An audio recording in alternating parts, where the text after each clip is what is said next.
Hello बच्चों, तो अब होगी सारी टेंशन दूर, क्योंकि केमिस्ट्री विद निधि मैम के साथ सक्सेस है जरूर। तो इसीलिए आज हम करने वाले हैं एक बहुत ही important topic which is orbitals.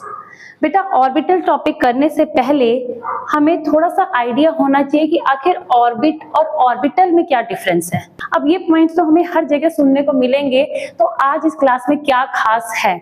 आज इस क्लास में बेटा मैं आपको थोड़ा सा एक छोटे से मॉडल से बताना चाहती हूँ, समझाना चाहती हूँ कि आखिर ऑर्बिट और ऑर्बिटल में क्या डिफरेंस होता है। अगर आप इसको देखो बेटा, तो ये हमारा एक सिंपल सा ऑर्बिट है, ठीक है, जिसका क्या है, फिक्स रेडियस है और फिक्स एनर्जी है, ठीक है। और कैसा है ये देखो, 2D है। 2D का मतलब इसमें हमारी एक्स एक्सिस है, this is my x axis and this is my y axis, ठीक है। एक ऑर्बिट में बेटा मैक्सिमम हमारे 2n² इलेक्ट्रॉन रह सकते हैं और इसकी शेप कैसी है बेटा, सर्कुलर है।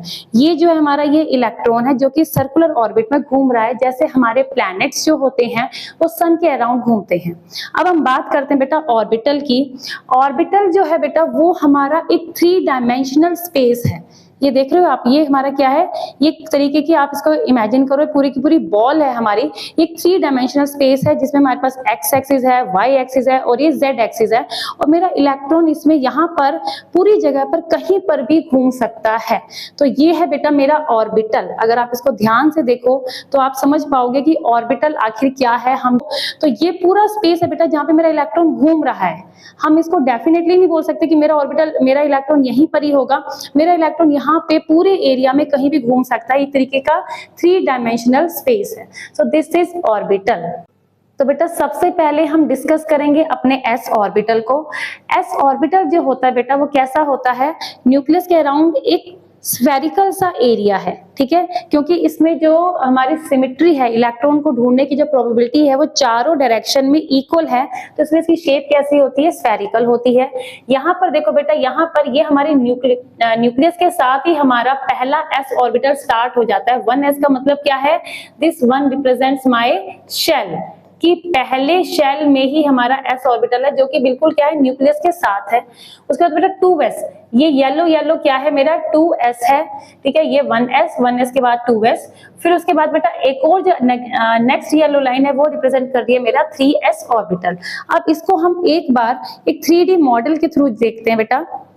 तो इसको ध्यान से देखो, ये ब्लू मेरा न्यूक्लियस है, ठीक है। और इस बिल्कुल न्यूक्लियस के साथ ही मेरा 1s ऑर्बिटल स्टार्ट हो रहा है, जहां पे मेरा ये पिंक कलर का इलेक्ट्रॉन लगा रखा है मैंने, ठीक है। एक ऑर्बिटल में 2 इलेक्ट्रॉन रह सकते हैं मैंने। फिर बेटा फिर उसके बाद देखो, जैसे यहाँ पर हमारा ये खाली स्पेस है, वैसे ये फिर से हमारा ये खाली स्पेस आ गया और फिर ये हमारा कौन सा ऑर्बिटल आ गया बेटा, 2s ऑर्बिटल आ गया। देखो ये पूरा का पूरा फिर से कैसा है, स्फेरिकल है, ठीक है। यहाँ पे भी हमारे 2 इलेक्ट्रॉन रह सकते हैं, एक इलेक्ट्रॉन ये रहा, एक इलेक्ट्रॉन ये रहा। ये इलेक्ट्रॉन्स रैंडमली इस पूरे के पूरे एरिया में घूम रहे हैं, इस पूरे के पूरे जगह पे घूम रहे हैं। फिर उसके बाद फिर से बेटा नेक्स्ट हमारा फिर से देखो एक स्पेस आ गया, ये हमारा स्पेस आ गया है और फिर ये मेरा क्या आ गया है, 3s ऑर्बिटल आ गया है, ठीक है। तो बेटा ये जो स्पेस है जहां पर मेरा कोई इलेक्ट्रॉन नहीं होगा, इस स्पेस को हम बोलते हैं नोड। क्या बोलते हैं इसको हम, नोड। तो आई थिंक अब आपको 1s 2s 3s ऑर्बिटल का मतलब समझ में आ गया होगा कि ये क्या है। ये एरिया है न्यूक्लियस के अराउंड जहां पे मेरा इलेक्ट्रॉन क्या कर रहा है, आराम से घूम रहा है। अब हम डिस्कस करते हैं बेटा अपने p ऑर्बिटल्स को। p ऑर्बिटल्स जो होते हैं वो डायरेक्शनल होते हैं। डायरेक्शनल का मतलब कि ये x y z एक्सिस, इसके अलोंग इनकी डायरेक्शन होती है, ठीक है। और एक p सबशेल में बेटा 3 ऑर्बिटल्स होते हैं। ये हमने 3 ऑर्बिटल्स बनाए हैं, एक का नाम है px, एक का नाम है py और एक का नाम है pz।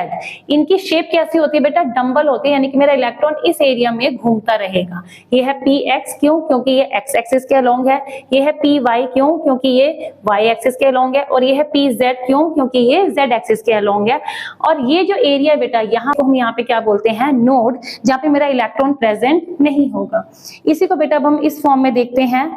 ये देखिए बेटा, ये है मेरा px, ये है मेरा py में बेटा मेरा ये pz।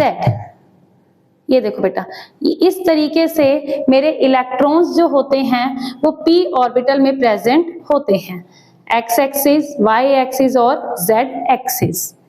ये देखो बेटा, इस तरीके से मेरे इलेक्ट्रॉन्स जो हैं वो अरेंज होंगे, ये घूमते रहेंगे। आप इनको क्लियरली देख सकते हो, ये इलेक्ट्रॉन्स दिखा रखे हैं ब्लू ब्लू पीच कलर से, मैंने पिंक कलर से। तो ये इलेक्ट्रॉन्स क्या हो रहे हैं, आराम से यहाँ पर घूम रहे हैं। So this represents my p orbitals. देखो बेटा, अब हमने किस तरीके से s ऑर्बिटल और p ऑर्बिटल सबको इकट्ठे कर दिया है, और अब मेरा एटम कुछ इस तरीके का दिख रहा है। ये देखो बेटा, ध्यान से देखो इसको, ये है मेरा 1s सबसे अंदर, फिर है मेरा 2s बेटा, ठीक है, ये है मेरा 3s, और ये देखो बेटा, ये जो है ये हमारे 3p ऑर्बिटल्स मैंने यहाँ पे बनाए हैं। क्यों बनाए हैं 3p? क्योंकि ये थर्ड शेल के साथ ही अलाइन हो रही हैं। ये देखो बेटा, ये है मेरा 3px, 3py और ये मेरा 3pz। तो इस तरीके से बेटा हमारे जो इलेक्ट्रॉन्स हैं वो एक एटम में डिफरेंट ऑर्बिटल्स में प्रेजेंट होते हैं। ये बहुत ही क्लियर पिक्चराइजेशन है, आप इसको ध्यान से देखो, इमेजिन करने की कोशिश करो, और फिर आपको ये चीजें कभी भूलेंगी नहीं और आपके सारे डाउट्स आराम से क्लियर हो जाएंगे। नेक्स्ट बेटा, अब हम देखते हैं अपने डी ऑर्बिटल के बारे में। बेटा जो डी ऑर्बिटल होता है वो भी हमारा डायरेक्शनल होता है, और हर एक डी सबशेल में बेटा 5 ऑर्बिटल्स होते हैं। क्या क्या नाम होते हैं? D x y, d y z, d z x, d x square minus y square and d z square. तो बेटा ये हमारा डी ऑर्बिटल के बारे में है, इनकी अलग अलग शेप्स हैं। आप लोग घर पे ट्राई करिए, जैसे मैंने आपके पी ऑर्बिटल्स रिप्रेजेंट कर रहे हैं, आप इसी तरीके से डी ऑर्बिटल्स को बनाने की कोशिश करिए। It's like chemistry with fun, ठीक है। आप इसको अगर इंजॉय वाले मोड में करोगे तो ज्यादा अच्छे से लर्न कर पाओगे। आई होप ऑर्बिटल से रिलेटेड जितनी भी आपकी कंफ्यूजन्स थी वो दूर हो गई होंगी। इसके अलावा कोई भी आपको प्रॉब्लम है, यू कैन मैसेज मी। बेटा कोई भी इक्वेशन हो या रिएक्शन, मिलेगा यहाँ हर प्रॉब्लम का सॉल्यूशन। तो मिलते हैं अपनी नई रील में एक नए टॉपिक के साथ, तब तक के लिए बाय बाय।